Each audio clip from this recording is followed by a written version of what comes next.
300 years ago, a group of thieves came over to the country that I'm from and stole a whole lot of crap for centuries. Today, I'm going back to where these thieves came from, and I'm coming for revenge. I have 2 weeks in the United Kingdom, and during this time I need to find a way to objectively dominate every aspect of British society as retribution for everything historically. And also I thought taking over a country would be a nice way to thank you all for 1 million subscribers. But how am I going to do that? I am but a singular human being from the opposite side of the world. And the United Kingdom is a whole developed country. What even am I gonna do? I had a plan. You know, I was pacing around my room the day before my flight, and I was thinking about how to take over a country. And I came up with these 3 things that I have to explore and destroy during the course of my entire trip, which would guarantee the destruction of the British Empire. I'd need to 1. Crash the economy in some way, 2. Conquer their valuables including food and culture, but most importantly 3. I need to conquer their people.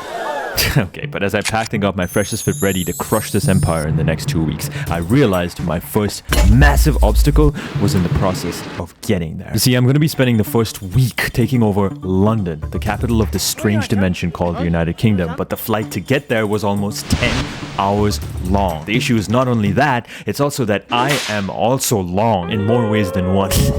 No, but it meant I had to power through this entire flight trapped inside a cylindrical metal coffin in the air for half a day with my knees being crushed by the crying toddler in front of me that insists on watching his Cocomelon at 70 degrees. And when I stood up to walk around the plane for some relief, guess what? I couldn't even use the bathroom because I hit my head maybe 20 times this whole flight. The UK was giving me physical challenges before I even reached. They're scared of me, but I won't give up. So I had to curse my stupid 6'5" life and bear with this trauma until we finally landed and I caught a glimpse of the first stop in my journey of reverse colonialism. I'm gonna show them that Brexit is the second biggest mistake they made. The first one is letting me in their country. There are 4 British cities I would be going through and taking over one by one, starting with London. London is an extremely important part of this trip because I wanted to 1. Unleash an evil curse on the UK at the British Museum, 2. Steal from the royal family, and 3. Defeat the first 2 British bosses that I would encounter, which are the Bowling King and the Curling King. I promise this is gonna make sense soon.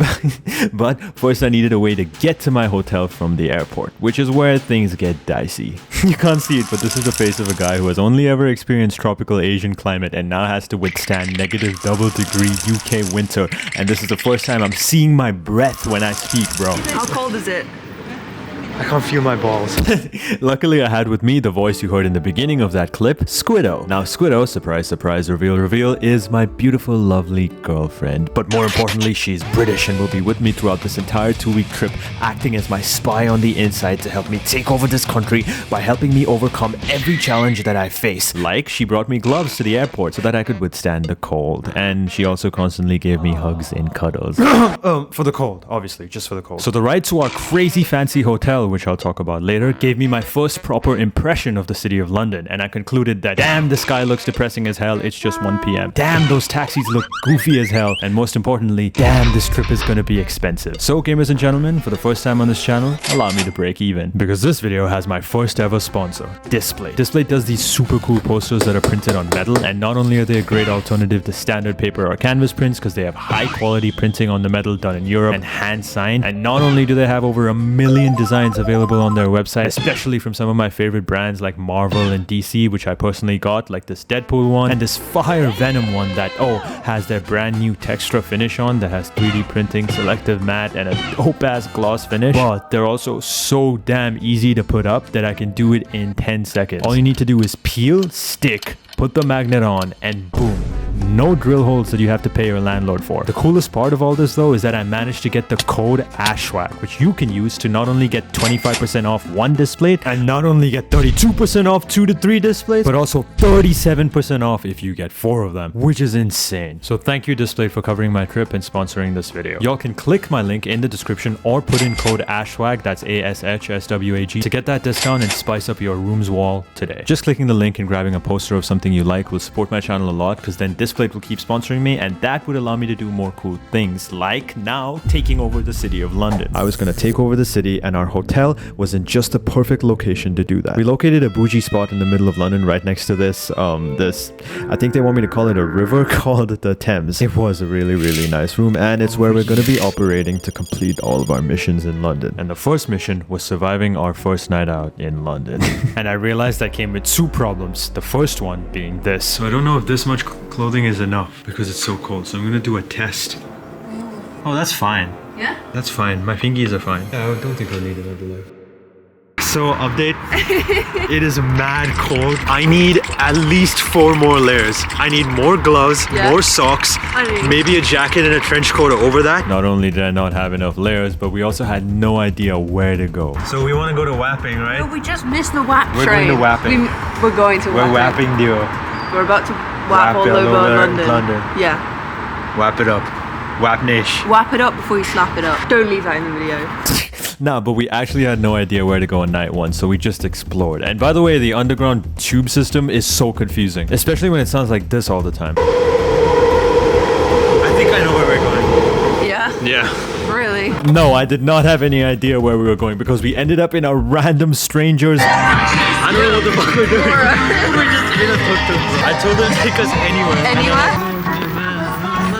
I'm not familiar with the words. I like your smile. Aw, I like yours. My finger. My finger.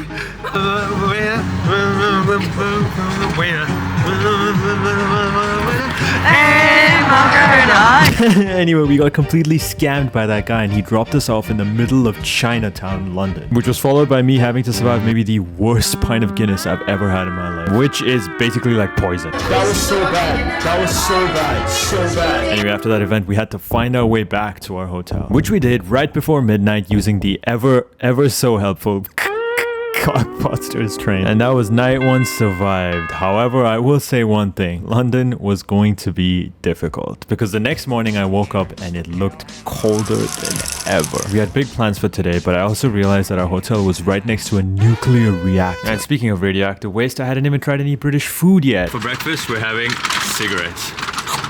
Okay, my goal for today was to explore London a little bit more while causing as much chaos as possible. And I thought a great way to start it was to vandalize this car, which was covered in snow. The problem is I've never ever actually seen snow or ice before in my life. And by ice, I mean like ice that fell from the clouds. This is so weird. I've never seen snow or ice before. Oh, dude, it's so cool. I'm gonna leave my mark on this British citizen's car. Yeah. The owner's gonna show up and he's gonna subscribe to ashswag. Swag up. It goes like this. Swag. Looks really good on the camera. My fingers are... It's gonna Put it in your mouth. Squiddo saved my finger, and masterful help like this is exactly why she would be useful in this trip. But rule 1 of having a partner is that you have to keep her well fed, which is convenient because I wanted to try some British food anyway. So we went into the city to this restaurant. But get this, the place that we went to wasn't even British cuisine. It was crepes, which is French. So I got Squiddo to teach me some mean British hand gestures. Yeah, take this French people. Oh man, I'm pissing off all the Europeans. But the crepes were really good, and so was the hot chocolate with marshmallow that I had, which is when I realized my gripe isn't even with French people, it's with British people. It's the whole reason I came here. So to take out that frustration and get back on track, there's no better way to put this, I decided to rob a British store.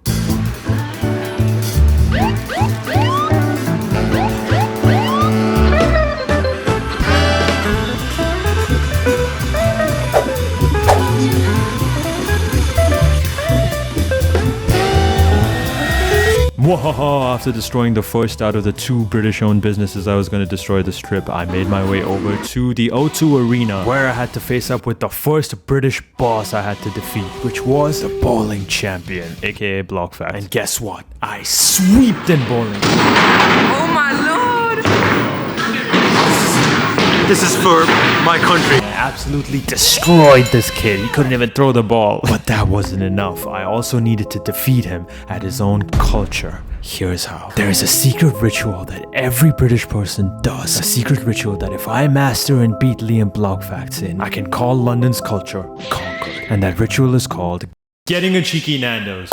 Yup, I was able to utilize my superior Indian spice toleration genetics to completely destroy the most spicy version of Nando's, which they said was gonna be impossible for me to eat. And what makes it even better is that Liam had the least spicy version and he had to get water. So with the British boss humiliated, we now realized we had another problem. Where the hell are we and how do we get home? So we Ubered to the O2 Arena, which is where we also ate food, right? But then we realized, holy crap, our hotel is on the other side of the river. How do we get there? And then, just like an angel falling from the sky, the clouds parted and we saw it.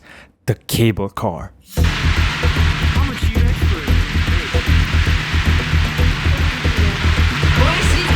This is like creative mode.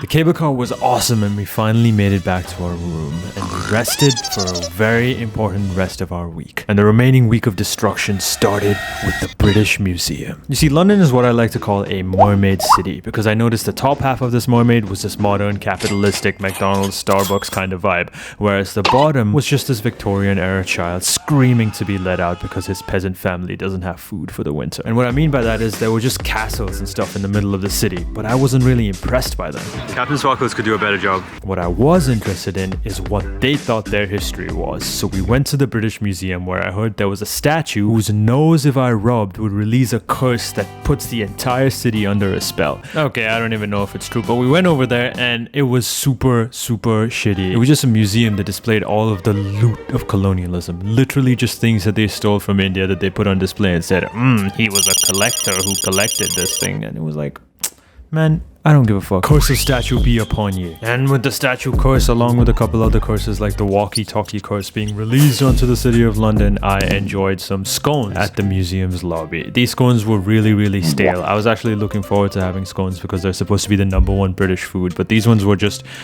bad. I'm sorry, it was a bad first experience. So to make up for that, I will next be going to Buckingham Palace and stealing from the royal family. Before that, however, I was challenged by the curling champion, aka Editor Turtle. I've never curled in my life. I don't know what it is, but I still sweep the floor with Turtle in curling. And to celebrate, we did yet another British cultural experience. Weatherspoon, which is just another excuse to have alcohol. So with the two bosses defeated, it was now time for the biggest boss, the royal family. Okay, I went to Buckingham Palace and it was boring. It was literally just a building and I saw the little warrior cat do their spinny thing and then walk away. It was mad underwhelming. So I decided to steal what means the most to them, and that is tea. I saw the Buckingham Palace security guard's golf cart just sitting there and there was a cup of tea over it. So I thought, I could go for some tea, and also I want to spite them. So I stole the tea. Oh shit! No! You're gonna get arrested. You're actually gonna go. Oh, okay. How's it taste? Royal. With London officially destroyed, Squiddo insisted that there was a sinister, more evil place down south of England, and that was Brighton. Brighton would present a very unique challenge because not only is it the home of basically every Minecraft YouTuber ever, making it naturally the most dangerous place on earth, but it also had a beach, which I was very excited to see because British people keep talking about how they don't have any good beaches. And thirdly, it also had a pier with an arcade that I wanted to beat and get money from. But there were also secret British bosses that Squiddo had arranged for me to meet. People that I've never seen before. And they were Dan and Phil. I have no idea who Dan and Phil were, and I didn't know if I could even make it through a show. Guess we'll find out. The train to Brighton was actually really good. One thing that I cannot criticize the UK for, or any place that is in America basically, is its very good public transport system. But as soon as I got to Brighton, I understood exactly what people were worried about. This place is miserable. Brighton had the most depressing looking beach I've ever seen in my 21 years of living. The sky was grey and looked like it was about to cry. The beach was only made of gravel and the water looked unappealing. I felt bad. This place looked like it had already destroyed itself. What was I even here for? But we did go to the arcade and made nothing. We literally spent like £20, which is like a lot of money on the arcade, and made up with absolutely nothing. Like we made £0.3 or something like that. We were so disappointed we didn't even redeem any of our tickets. We threw it in the garbage. So if any of you are at the Brighton Pier and want to get like a bag of talkies, please feel free. In fact, I was so disappointed I decided to recoup my emotions in the most British way possible, drinking them away. But no amount of thinly veiled alcohol and passion fruit juice could prepare me for what the next night in Brighton would give me. What you're about to witness is me making the mistake of trying to watch the Dan and Phil show sober. What is happening? Oh no, we're doing this sober. So I had no idea who these people were. I grew up watching like FIFA and CSGO and stuff, but Squiddo really did and wanted to go watch them, so I decided to go. But as soon as the show began, I realized I am not cut out for this. The show was great, but luckily I survived long enough to reach the interval. Best show ever! And it finally came time to leave Brighton, but I couldn't help but notice that the south was kind of underwhelming, which is when I realized I was about to tackle a completely different beast, the north of the United Kingdom. So we took a train from Brighton all the way up to Leeds, which is in Yorkshire, a northern part of the United Kingdom or something like that. Now Leeds was really important because it had a bunch of different objectives for me to complete. The most important of which is that it housed the Lifesteal SMP headquarters, which is the office in which all all lifesteal merch is printed and sent out. I need to destroy it. But this factory was guarded by the 3rd and 4th British bosses, which were Mini Mooka and SB737, who said I could go to the office only if I defeat Mini in darts and SB in basketball, which I was able to do with no problem at all, utilizing a special technique I like to call it the double-handed giant. And in darts I used a technique called wait until Mini was drawn. And so we were let in through a really sketchy gate into the lifesteal merch headquarters. So we vandalized a couple posters which we called custom signed, and more importantly come out with over 700 British pounds worth of lifesteal merch that we just took for free, which I'm hearing destroyed their monthly profit margin. So that was all 4 British bosses conquered and the British economy in shadows, which I'm hearing is the main reason they're going into a recession. Now this is the part of the video where I talk about how we finally now went to Manchester, which was the last city, and destroyed it, but I just can't pretend anymore. You see, the whole taking over the UK thing was just my silly distraction to cope with just how anxious I was to be thousands and thousands of miles away from home in a strange place with strange people from the internet. Okay, time to be real. This whole trip was just a 2-week getaway for Squiddo and I, so we enjoyed our last couple days in Manchester having fun. We're going into the Aether. Nether. Until it was time for me to leave. And as I walked away from Squiddo and got in the airport, I realized just how far I've come from making silly YouTube shorts to finding the girl I love from this. So maybe, just maybe, I could forgive the United Kingdom. And that's when I finally realized that the UK isn't so bad. Psych! I win! Thank you so much for watching, and thank you Displayed for being my first ever sponsor. Please click the link in the description or the pinned comment to get those crazy discounts on your Display posters to support me and let me keep making videos. See ya!